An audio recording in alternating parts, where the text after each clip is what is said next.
morning, Dan and Amy. So we talked about this yesterday.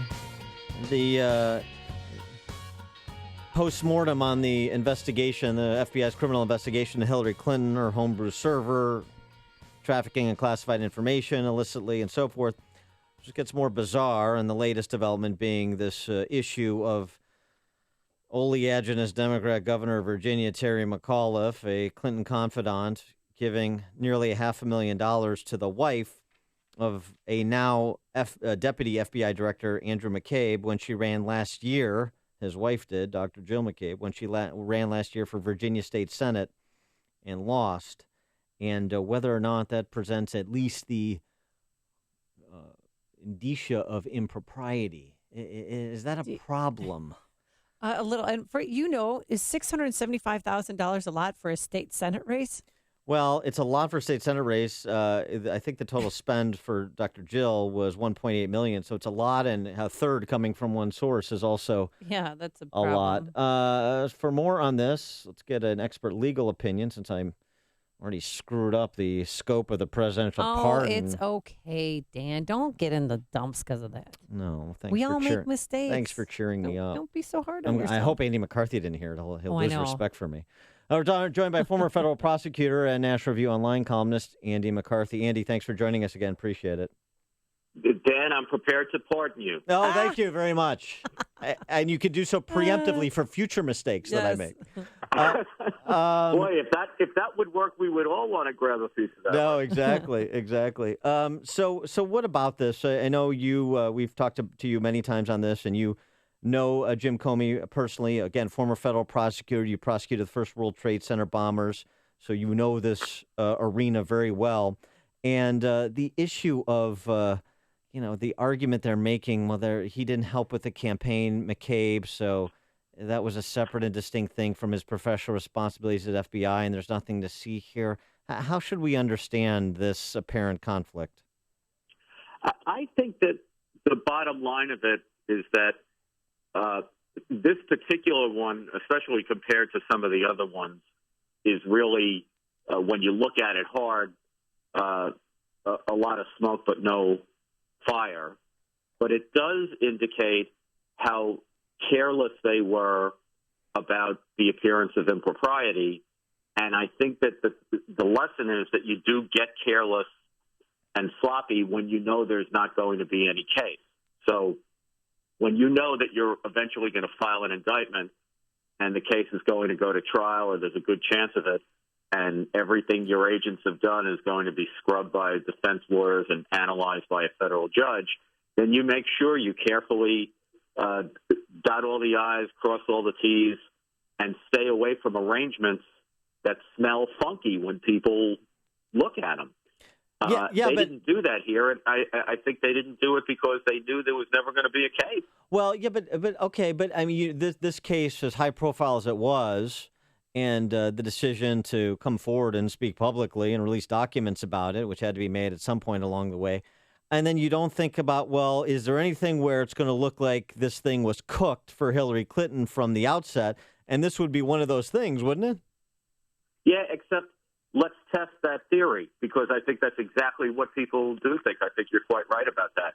But when Comey had his press conference on, was it July 5th or July 6th, whatever it was, I think most people came away thinking, man, the FBI put together a strong case, and Comey seems to have undermined it by a legal analysis of the statutes that apply, right? So if this is the agent who was the supervisor of the case, how do you say that in any way he tanked the case? Because it looks to me like they put together a very strong case from an evidential standpoint, from the evidence that they gathered. And the rationalization that they used to flush the case, despite this overwhelming evidence, was that they tinkered with the statutes and the legal requirements. So I don't see how you can fault the guys who put the evidence together, notwithstanding that this looks really bad. Well, it does look bad. I mean, how often do FBI officials' spouses run for office and get large donations from Clinton friends? It's the only one I know of. Right. That's what makes it a rarity. If she becomes president, I wouldn't be surprised to see a good deal more of it. Yes, right, of course. Okay, so moving on to other issues that are present tense. What about these James O'Keefe videos? And there's been a lot of call, maybe not so much the video that was released yesterday that is about Donald Ducks and Uncle Sam's and whatnot, but the first two that seem to indicate coordinated orchestration to incite violence at Trump events, as well as efforts to suborn voter fraud. Are those matters that that at least present enough evidence that it warrants law enforcement giving it a look? Oh, it certainly does. And I think, the other fact that sticks out here is that for all the talk about how O'Keefe is a propagandist and a political operative and all that stuff, the two guys who are in the center of it had to resign. I mean, the Democrats basically pushed them aside. Well, I guess they're spending more time with their families. Is that what it is? Exactly. But that's almost, as a practical matter, a guilty plea that what they were involved in was really some unseemly stuff. And I always think when I look at these things that, the political aspect of it is more important than the legal aspect. I think that when you're dealing with corrupt people, the public interest, the compelling imperative one, is to remove the power from the corrupt officials. Whether they, in addition, get convicted and go to jail is interesting, but kind of beside the point. So what I hope people take away from this is that this is disqualifying behavior. And I feel like we talk about the same thing every time we talk, but I think it's a shame that Trump hasn't done a better job of keeping the spotlight on this kind of behavior. He can't seem to, I don't know if this is pathological or what, but he keeps trying to draw the attention to himself. And I think the best lifeline she's had, Mrs. Clinton, when her campaign does stuff that's just inexplicable and she's involved in behavior that can't be defended, the best thing she's had going for her, besides the media, of course, is the fact that Trump seems to give them so much ammunition by trying to make it all about himself. Yeah, well, he's not a disciplined candidate. That's for sure. And he should be focusing more on these videos, the James O'Keefe videos. Do you see, in the next 14 days, that's all we have left, that's a possibility he might do so? Do you think somebody will get to him and say, hey, hit home these videos, hit home the fact that premiums on Obamacare have gone up? Yeah. Look, every time, Amy, you're right. Every time it gets down to issues, he wins. But the problem is, in terms of the discipline of the two candidates, think about what happened when these women started to come forward to confirm the things that were on the very bad tape that Trump had a few weeks ago. What did Mrs. Clinton do? Basically, she dropped out of sight for 3 or 4 days and just let Trump deal with the onslaught.